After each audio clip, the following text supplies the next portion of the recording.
Olá, sejam todos muito bem-vindos e eu recebo para esse bate-papo o prefeito de Olímpia, Fernando Cunha. A gente vai falar um pouquinho da cidade e do surgimento dessa questão termal, desse potencial turismo que a cidade adquiriu e está sendo reconhecida aí em todo o Brasil. Seja muito bem-vindo, viu, prefeito? Eu agradeço a oportunidade e espero que seja um registro importante para o turismo, para as outras cidades do país, né? E para os nossos visitantes, né? Para a gente falar um pouco das coisas que Olímpia tem para receber bem o nosso visitante. Eu já quero começar perguntando como é que surgiu essa história das termais. Bom, nós temos uma riqueza natural aqui no sul da América do Sul, que é o aquífero Guarani. Então são águas que estão a 1.200 metros de profundidade, águas quentes, águas puras, um pH altíssimo, ela tem qualidades terapêuticas. E na década de 50, precisamente em 1958, a Petrobras, que tinha só 4 anos, saiu perfurando poços de petróleo no interior do estado, em 2 regiões, no Pontal do Paranapanema, né, e em Olímpia.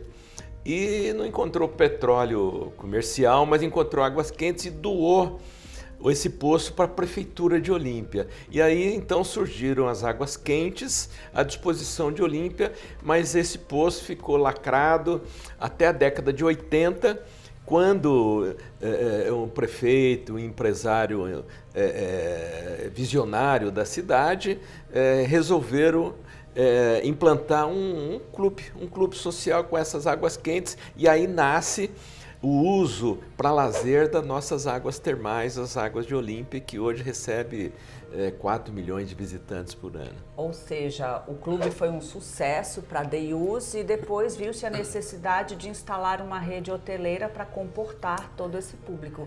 Qual é a expectativa? Como é que está nessa alta temporada? Bom, então, de fato, né, o líder, né, desse advento das águas termais para uso para lazer foi o seu Benito Benatti, que é um grande industrial lá de Olímpia, e ele então, primeiro, ele identificou que tinha o que a gente chama de day use, né, aquelas pessoas que passam o dia no parque, e ele imaginou o seguinte: olha, se nós fizermos a hotelaria, as pessoas ficarão 2, 3, 4, 5 dias. Hoje, em média, o turista fica 4 dias em Olímpia, né? E aí ele foi atrair investidores para a hotelaria, né? E com isso as pessoas começaram a vir de um raio até de 500 quilômetros, é o público que nós temos. Nós atingimos uma população da ordem de 100 milhões de habitantes, num raio de 500 quilômetros de Olímpia, onde cerca de 40 milhões de pessoas fazem turismo, né? Dentro do que a gente tem tratado, que não é só o turismo, é o que a gente chama economia do visitante, como é o agronegócio em relação ao que era a agricultura antigamente. Então, nós temos 40 milhões de pessoas na economia do visitante no raio de 500 quilômetros de Olímpia. Esse é o mercado que nós temos para atender. E agora a gente está atendendo com algo em torno de 4 milhões de visitantes ano na nossa cidade. Olha, é muita coisa. Agora, uma cidade que tem um potencial turístico como Olímpia, como é que enfrentou esse período que o planeta enfrentou, chamado pandemia? Covid-19 atingiu aí toda a população mundial. Como é que foi para uma cidade potencialmente turística sobreviver a esse evento? Hoje, o carro-chefe da atividade econômica de Olímpia é o turismo. 50% do PIB econômico de Olímpia é o turismo, né? Quando veio a Covid, nós entramos em choque. Falamos, poxa, vai fechar, a cidade vai virar um caos. Nós nos provisionamos preocupados com alimentar a população. Então, como poder público, não vai poder faltar comida, senão não tem polícia que toma conta. Mas, para nossa felicidade, o turismo fechou, né? Mas aí nós identificamos que o agronegócio em Olímpia é muito mais forte do que a gente imaginava. E a economia do município não sofreu um impacto significativo, a vida continuou normal. O governo federal injetou muitos recursos nos municípios, nos estados, né, para socorrer esses empreendedores que tiveram que fechar. E nós tivemos em Olímpia dois tipos de empreendimento, basicamente, a gente tem lá. Os familiares, né, que isso é muito bom para o turismo, tem cerca de 70 pousadas e hotéis pequenos, e os meios de alimentação na mão de famílias de Olímpia que têm outras atividades econômicas. Então, eles conseguiram sobreviver. E os grandes resorts, que são empresas bem estruturadas, capitalizadas, que tiveram também a sua estruturação financeira para atravessar. Com isso, quando reabriu, elas estavam preparadas e não fechou nada, ou muito pouco, por problemas mais de mercado, mas economicamente. Então, eu diria a você que o agronegócio em Olímpia foi quem segurou a economia do município na crise da Covid. Eu acho que foi do Brasil também, né? Com certeza, todo mundo aí está tentando sobreviver. Agora eu vi que em Olímpia a geração de empregos no primeiro trimestre foi bastante satisfatória, não, prefeito? A volta do turismo com força nós tivemos depois da Ômicron, né, que a coisa reabriu mesmo, graças à vacina, né? Então, agora que o turismo começa a se apresentar com mais força, né? Esse mês de julho é um mês de alta em Olímpia, por causa das férias escolares. Olímpia tem turismo o ano inteiro, porque as águas são quentes, é uma cidade com muito sol, muito calor, e está muito forte a retomada do turismo. Por isso essa geração de emprego. Então, Olímpia falta gente, mas tem um certo descasamento. Como ela é muito recente no turismo, tem muita mão de obra lá que não se adequa a trabalhar no turismo, que quer ficar no agronegócio. Então, a gente demanda gente para o turismo e está vindo de outros lugares, né? Mas há uma oferta além da mão de obra disponível na cidade. Agora, tem uma coisa que eu observei, prefeito, quando a gente fala em turismo, a procura é muito grande, existe um cuidado por parte do município para não deixar com que o turismo aconteça de forma desordenada, porque aí não é bom nem para o munícipe, nem para o visitante. Qual é o segredo, qual é a mágica de fazer esse controle?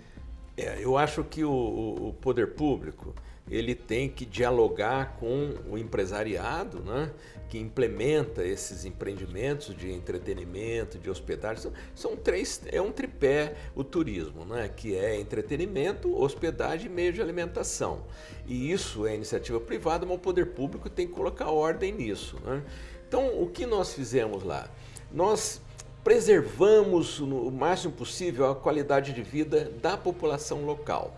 Então, o turismo, ele com os grandes empreendimentos, ele está impactando uma região que fica à margem da cidade, que a gente chama o Vale do Turismo. Se desenvolve ao longo do Vale do Rio que corta a cidade. Então, ele não impacta a vida, a qualidade de vida do cidadão, do ponto de vista de trânsito, de coisas assim, né? Então, é importante a gente ter esse planejamento urbano. Segunda coisa, uma cidade turística, a gente vende felicidade. O turista vai lá para ser feliz. Não pode passar perrengue. Não, nós temos que entregar o produto, tá? É importante a entrega para o visitante, né?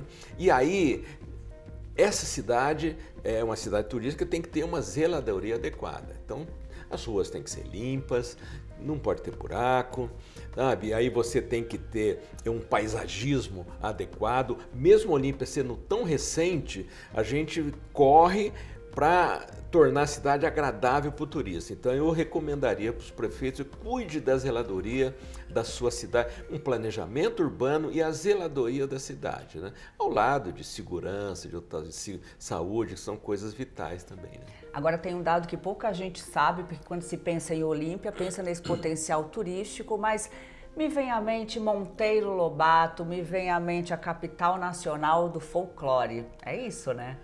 Olímpia tem essa característica, esse traço cultural. Nós reunimos lá o Brasil inteiro. Então, nós pegamos as 5 regiões do país, escolhemos 2 estados em cada região. Esse ano, por exemplo, nós teremos 50 grupos folclóricos do Brasil inteiro que a gente organiza, traz, hospeda, alimenta, patrocina, para que eles venham ao Olímpia. Muitos desses grupos autênticos folclóricos existem muito em função do festival que Olímpia faz todos os anos, é único no Brasil. Se alguém quiser ver essas manifestações ao longo do Brasil, vai ficar uns 3 anos viajando pelo Brasil. Lá em Olímpia, em uma semana, semana Reúne tudo. Ele vê do Amazonas até o Rio Grande do Sul, né? E com isso o Congresso Nacional aprovou uma lei na Câmara, no Senado, foi aprovada e o presidente Michel Temer, ele sancionou e virou lei. Né? Virou lei, e Olímpia é a capital brasileira do folclore por lei do Congresso Nacional, né, e do presidente da República. E isso é uma coisa que está intrínseca na nossa formação lá em Olímpia, é matéria curricular nas nossas escolas, nossas crianças, elas vivenciam grupos folclóricos. No primeiro semestre, cada escola estuda um grupo folclórico de um estado. Então, durante a noite tem as apresentações dos grupos que vêm. Durante o dia tem o festival de folclore das crianças. Cada dia uma escola representa um estado. E isso faz parte da nossa educação.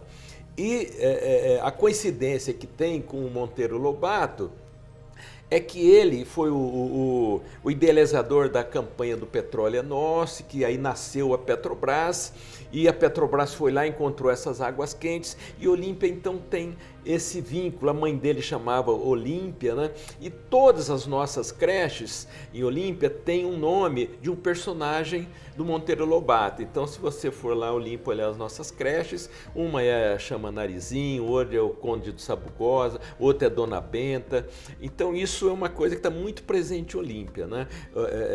O Monteiro Lobato com a sua obra, e o folclore faz parte da cultura, da educação das nossas crianças. É uma coisa, uma marca específica de Olímpia. É uma cidade que tem esse cuidado com a educação e com a riqueza cultural do país, realmente tem que prosperar.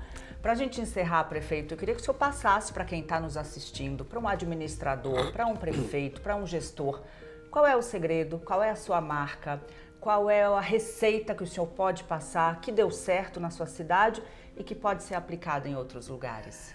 Bom, o que eu posso dizer? É o seguinte, a pujança vem dos empreendimentos privados. A poupança pública hoje ela é pouca para fazer frente ao desenvolvimento econômico. A poupança pública, eu entendo que deva ser dedicado preferencialmente à educação, à saúde, à segurança, à assistência social, né? E aí você tem que mobilizar a iniciativa privada para fazer os grandes empreendimentos. Então, lá em Olímpia, nos próximos 5 anos, estão programados já, são 3 bilhões e 200 milhões de reais em investimentos voltados ao turismo e infraestrutura para o turismo. Então, é iniciativa privada com 3 bilhões e 200, um Estado também contribuindo, mas significativamente a iniciativa privada. Então, é o seguinte, não se iluda que prefeitos, administradores que vão fazer com recurso público, que não há dinheiro público para fazer empreendimentos. Faça, cuide da educação, da saúde. Então, primeiro comentário que eu posso fazer é que corra atrás da iniciativa privada. E a iniciativa privada é um motor que faz com que tenha essa pujança econômica em qualquer município. E o movimento traz movimento. É esse movimento que a iniciativa privada, que esses empreendimentos fazem. E na área pública, cuida bem da cidade, a população tem que receber bem o turista, então ela tem que estar feliz também. Ela tem que ter uma saúde adequada, sabe? Coisas do seguinte tipo, uma cidade turística tem um ônus para o cidadão que o turismo traz e encarece certas coisas para o cidadão. Então, assim, o IPTU não pode ser elevado, porque você tem que ter receitas do município pelo ISS, pelo Imposto de Serviços que o turista leva, e não sobre o cidadão. Então são coisas assim que o prefeito, o administrador tem que estar atento. Olha, estimule a iniciativa privada e cuide bem da população e dos serviços que você oferece para a população, ao lado do que eu já disse, da zeladoria de uma cidade agradável e segura para esse visitante gostar do que ele vivenciou nos dias que ele passa na cidade. E para esse visitante chegar mais rápido, há a expectativa de um aeroporto? Então, O seu Benito, primeiro ele fez o day use com o parque, depois ele trouxe a hotelaria. E ele agora com 90 anos, mas nos deixou um ensinamento e uma tarefa que a gente persegue, que é transformar a Olímpia num destino nacional e latino-americano. E aí entra a figura do aeroporto. Eu consegui que o município recebesse do presidente da República a outorga para a gente implantar e operar um aeroporto. E nós estamos então licenciando no meio ambiente para implantar. A gente espera no ano que vem começar a implantação para ter um aeroporto com dimensões que atenda voos internacionais, que a gente pensa em atender o Chile, a Argentina, que adoram o calor e o sol do Brasil. E nós vamos oferecer os nossos parques com águas quentes, né, com as nossas piscinas de onda, né, com as nossas praias artificiais para esse turista argentino, para esse turista chileno e de áreas mais distantes do estado de São Paulo, né? Esse é o próximo passo. Eu acredito que em cerca de 36 meses a gente deve estar operando esse aeroporto. Aí o senhor volta aqui para contar para a gente, tá bom? Será um grande prazer. Prefeito, muito obrigada pela sua presença e parabéns pelo trabalho à frente do município de Olímpia. Eu agradeço e quero deixar um legado, como todo administrador deve procurar deixar um legado que fique para a história da cidade, com um crescimento de qualidade de vida da população e de pujança econômica. É isso que a gente tem feito lá. Muito obrigada e obrigada também a você que nos acompanhou. Até a próxima.